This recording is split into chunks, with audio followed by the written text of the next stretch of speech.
Merci Christine, merci pour l'accueil d'SPS et puis évidemment à Christine pour m'avoir invité sur ce sujet. Effectivement, donc je vais arriver progressivement à la manière dont ce service sur Bordeaux existe en tant qu'expérience. Bien sûr, on ne prétend pas aller plus loin qu'un partage d'expérience. Et on part tous du même constat, c'est qu'on part d'une situation dans laquelle les 2 tiers des soignants disent vivre ou avoir vécu une situation d'épuisement professionnel. Et il se trouve que l'épuisement, c'est un virus extrêmement contagieux qui est également mortel pour soi ou pour l'entourage. Et donc, il s'agit évidemment de s'y intéresser. Et l'une des réponses parmi les plus connues de l'intérêt qu'on y apportait était la question du burn-out qui a été mise en avant.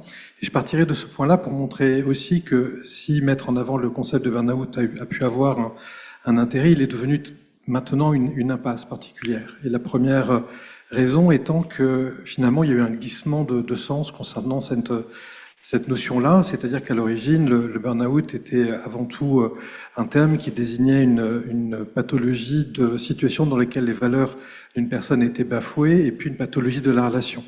Et j'ai notamment apprécié l'intervention ce matin de notre collègue kiné qui parlait de la réintroduction de la relation, où il est assez intéressant de voir qu'historiquement, au fur et à mesure où on diminuait l'importance de la relation, notamment soignant-soigné, mais des relations également entre professionnels, finalement quelque chose s'appauvrissait et on a désigné ce quelque chose qui s'appauvrissait sous la forme d'une étiquette qui est devenue une étiquette pathologique qui maintenant sert finalement à diagnostiquer de façon un peu rapide des situations de détresse individuelle, voire collective, où généralement d'ailleurs on confond le thermomètre avec la fièvre, c'est-à-dire généralement on fait un diagnostic un peu rapide, parfois on fait passer un questionnaire en oubliant tout à fait la dimension de la complexité clinique qu'on va généralement réduire à 2 dimensions quand on parle du burn-out, la question du stress et puis la question également de la résilience. Généralement on ne voit pas l'entièreté de la situation beaucoup plus complexe de l'individu, donc on met en avant que ces 2 dimensions-là. Mais surtout, là où le burn-out est devenu très, très piégeant, c'est que c'est devenu en fait un motif d'exclusion. C'est-à-dire que lorsque quelqu'un finalement est diagnostiqué burn-out, du coup, on va l'exclure assez rapidement du service, état du monde est bien portant, en lui disant il faut que tu t'occupes de toi, cette fameuse phrase, voilà, prends soin de toi, voilà, etc. Cette phrase-là qui fait que en fait la personne se met certainement pour des bonnes intentions initiales, mais se met en fait en dehors du groupe particulier et va se retrouver, malgré elle, complètement stigmatisée du fait de ce qui est en train de lui arriver. Et ça en parallèle d'une autre situation qui est aussi une banalisation de la souffrance. Finalement, aujourd'hui, on parle de burn-out pour tout, non seulement pour les soignants, mais on parle aussi de burn-out des conjoints. J'ai même entendu qu'on parlait de burn-out pour les chiens, pour les animaux. Donc, il y a une sorte comme ça de banalisation de ce qu'est la détresse et la souffrance au travers de ce terme, qui finit par finalement faire en sorte que ce terme est parfois pris d'ailleurs par les soignants eux-mêmes pour désigner leur situation, mais dans une forme comme ça de restriction à la question du stress, du manque de résilience par rapport à quelque chose qui viendrait les broyer, dans une individualité qui est en train de les exclure du groupe et dans lesquels finalement on dit maintenant burn-out ça met 10 ans pour se construire et ça met minimum 3 ans pour pouvoir en sortir parce que précisément il y a ces dimensions-là qui vont être présentes. Et on pourrait effectivement dans la thématique d'aujourd'hui se dire comment penser ou plutôt est-ce que la notion de prévention est une bonne notion pour pouvoir ne pas tomber dans le piège finalement de ce à quoi on est arrivé avec le burn-out. Et en fait il y a probablement une ambiguïté initiale dont il faudrait sortir, c'est que, en fait, dès que l'on parle de prévention, on a déjà en arrière-fond le fait qu'il y a la pathologie. C'est-à-dire, sous prétexte de pouvoir prendre soin des individus, on est déjà en train de le réfléchir en termes de prévention d'une pathologie qui pourrait apparaître, c'est-à-dire qu'on est déjà en train de faire le lit de ce qui s'est passé pour la notion de burn-out, c'est-à-dire, non, mais bien sûr que tu n'es pas malade, mais il n'empêche que tout va arriver, tout va se passer comme si en vrai tu étais malade et qu'il faut t'exclure pour pas que tu contamines le reste du groupe. Et donc le terme de prévention peut être bon, mais il faut quand même entendre qu'il y a une ambiguïté première, c'est que le terme de prévention sous-entend déjà que la pathologie, la maladie est déjà en train de rôder. Et probablement que si on continue à penser comme on pense aujourd'hui, on pourrait peut-être mettre ce terme un petit peu de côté, ou en tout cas se dire finalement, que ce soit en termes de prévention ou bien ce qui existait dans les modèles auparavant, on en revenait souvent à la question de l'individu, c'est-à-dire qu'est-ce que l'individu doit faire pour pouvoir être bien portant, pour pouvoir être mieux portant. Et sans doute que l'impasse était là. C'est-à-dire prétendre que finalement c'est le système en partie qui est malade, ou bien que c'est quelque chose qui est de l'ordre de la systémie, mais c'est l'individu qui doit faire ce qu'il faut de façon à pouvoir bien se porter à l'intérieur du groupe dans lequel il se trouve. Autrement dit, la proposition qui est celle aussi qui a guidé notamment la création du service sur Bordeaux a été de dire, en fait, la réflexion doit probablement être une réflexion, non pas individuelle, mais une réflexion globale, c'est-à-dire d'inclure d'emblée la question du groupe dans les réponses que l'on souhaite mener. Dit autrement, c'est réintroduire la dimension de l'adéquation entre l'individu et son environnement. C'est évidemment la question du One Health dont il a été question ce matin. C'est en fait également faire appel, comme vous le savez, aux approches complémentaires. Mais pas tellement parce que hypnose, parce que méditation, parce que acupuncture, etc. Parce que finalement, quand on regarde un peu ces systèmes d'approches complémentaires, elles contiennent en leur sein une philosophie de l'être humain et une philosophie du rapport à l'environnement et au vivant. Il y a le fait de s'intéresser à ces approches complémentaires comme étant une façon finalement de pouvoir resituer l'individu dans son environnement et de se dire finalement en nourrissant ce lien entre l'environnement et l'individu, l'individu peut se développer, y compris dans le milieu du travail, de façon tout à fait intéressante, n'est pas exempt de risques. Si je prends l'exemple de l'hypnose, en hypnose, souvent, on entend le fait que les personnes doivent s'intéresser à l'auto-hypnose pour pouvoir rapidement devenir autonomes, autogérer leur santé. C'est-à-dire qu'on est en train de mettre un poids, ou on risque de mettre un poids de responsabilité derrière l'individu qui est de dire « Ok, je t'apprends l'auto-hypnose pour que tu arrives à mieux gérer ton stress, tes émotions, la façon dont tu fais le travail. Sous-entendu, si jamais il se passe quelque chose, c'est toi, c'est pas moi, puisque je t'ai rendu autonome par rapport à ce que tu es en train de faire. » Donc il y a également dans ces pratiques, bien sûr, un risque, si elles sont mal utilisées, de les employer en fait uniquement comme étant des techniques, comme étant finalement des objets au service d'un bien-être qui devrait être présent. Et si jamais ça se passe mal, c'est que l'individu n'a pas fait suffisamment bien ou qu'il n'a pas fait comme il aurait dû. L'idée est donc d'aller chercher du côté du soutien mutuel, du collectif, et de réintroduire finalement ce terme de solidarité. Et de dire sans doute, lorsque l'on parle de la façon dont un soignant peut tirer parti, peut se nourrir de son travail, peut nourrir les valeurs qui sont les siennes, peuvent les faire exister, peuvent les aérer, en fait c'est probablement dans un système qui le soutient par solidarité.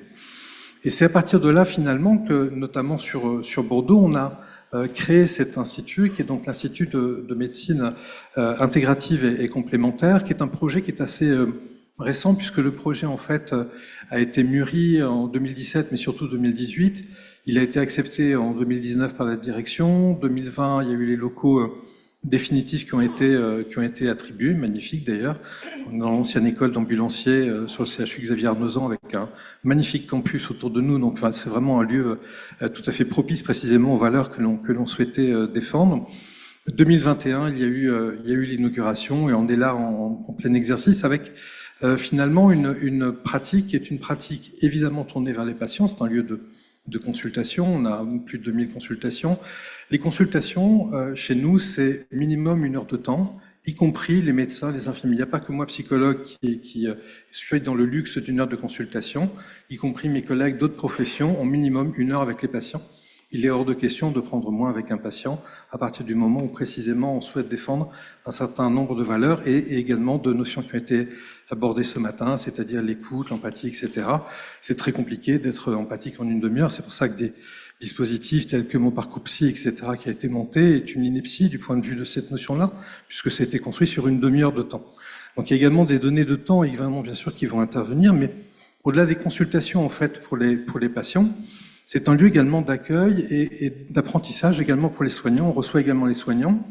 On a formé à l'hypnose et à l'auto-hypnose. Il y a 1700 personnes sur le CHU qui sont maintenant formées.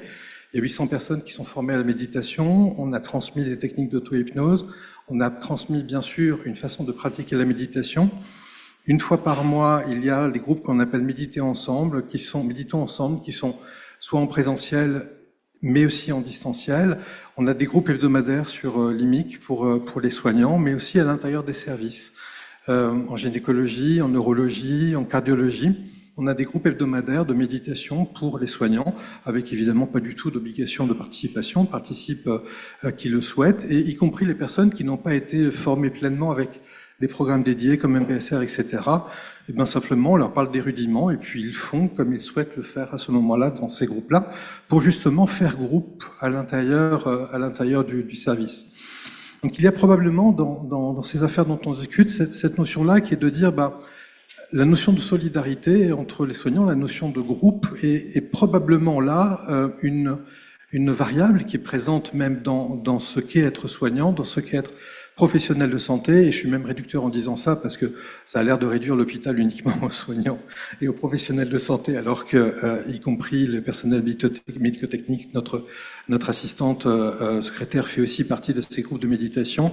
On a également des groupes pour ceux, j'ai oublié de le dire, pardon, des groupes pour ceux qui le souhaitent également de médecine narrative, et donc là aussi, ce sont des groupes qui sont ouverts, et pas uniquement aux médecins, mais on travaille la question de la narration, le fait de se parler, le fait de comment est-ce que l'on parle également avec les patients de leur histoire, comment nous-mêmes parlons de leur histoire. Donc, on a également ces groupes de médecine narrative qui sont présents, et on essaye d'avancer comme ça. Alors, c'est pas du tout idyllique, hein, on est largement déficitaire, mais il y a aussi du côté des pouvoirs publics et de notre direction, j'allais dire, une façon également de jouer avec le système. C'est-à-dire que ces pratiques-là complémentaires peuvent aussi très facilement être mises en avant par une institution en disant « Vous voyez, je fais des choses pour les soignants puisque je leur permets de la formation en méditation, etc. » Et puis finalement, pas grand-chose d'autre est fait.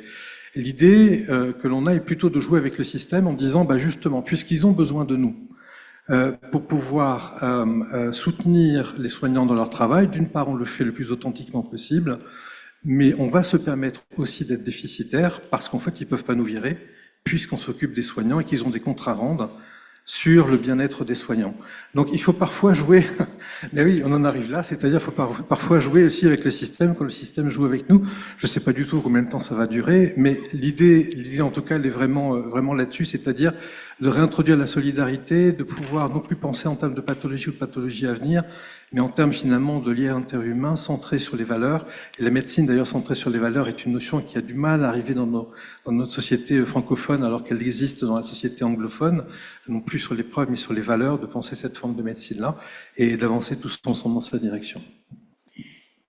Merci Antoine. Alors quand tu intervenais, que tu parlais de cette question de la solidarité, ça m'a rappelé que lorsque j'étudiais au Canada, on avait une étude qui était parue sur ils avaient évalué comment comment les gens se remettaient de situations d'adversité. Alors c'était des situations d'adversité majeures, hein, puisque ça impliquait des situations de guerre ou des événements très lourds.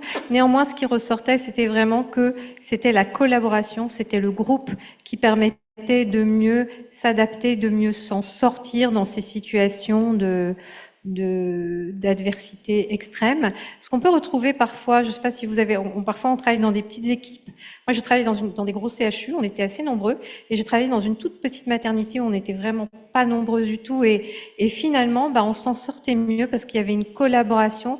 Le groupe savait que pour sa survie psychique et physique, il fallait qu'il y ait une collaboration majeure, les rangs étaient serrés, et ça rendait beaucoup plus facile notre pratique.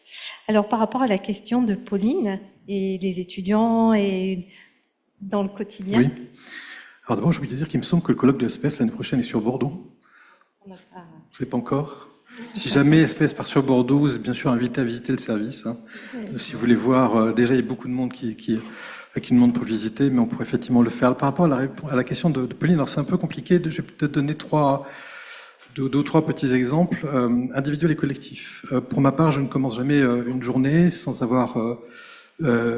sortir pieds nus dans le jardin avec mon café, mon chien et mon chat. Enfin, mon chat, c'est s'il veut bien. Mon chien, oui. Le chat, ça dépend de son humeur. Mais en fait, le premier temps de la journée, c'est simplement de prendre le contact avec la terre et avec ce qui se passe juste dans mon environnement immédiat tous les jours pour m'ancrer dans la journée. Juste ça, il n'y a pas d'autre intention. C'est-à-dire d'installer une routine. Ensuite, chacun a la sienne, mais de commencer par une routine qui inscrit l'individu dans son environnement, c'est quelque chose qui me paraît intéressant à faire. Au niveau collectif, il y en a pas mal qui peuvent être pensés. On a tous à côté évidemment des hobbies, des choses comme ça. Donc ça deal des comics, ça deal du miel, ça deal beaucoup de choses en fait dans le service. C'est-à-dire ça partage avec à côté ce que l'on est, quelles sont nos passions et ce que l'on a envie de transmettre aux autres pour pouvoir nous dire en fait autrement en fait aux autres, et que ça puisse aussi être un motif A. C'est-à-dire bien souvent aussi on dit ah bah tiens, tel patient qui m'a évoqué ça, mais toi qui justement aimes ça, est-ce que tu pourrais? Ce qui ne se fait pas d'habitude dans d'autres systèmes, il y a ça. Et puis il y a aussi le fait que à période régulière, c'est-à-dire tous les 2 mois, on a des réunions de service sur qu'est-ce qu'on souhaite que le service devienne, quelle direction on prend, sans hiérarchie. Chacun a le droit d'exprimer ce qu'il souhaite. C'est régulé par une personne extérieure. On termine systématiquement par une soirée dans le service, par un moment de fête et de joie en fait entre nous dans le service après ces temps-là de travail. Là aussi, c'est sans caractère d'obligation, mais ce sont ces moments qui introduisent en fait du mutuel, du être ensemble, qui du coup fait que la solidarité est plus simple dans les situations dans lesquelles ça peut être un peu plus tendu pour les situations cliniques qu'on peut présenter ou les objectifs. Donc ça se joue effectivement en amont, je veux dire en amont plus qu'en prévention, mais ce sont des liens là qui sont importants pour pouvoir construire les moments plus tendus qui peuvent apparaître.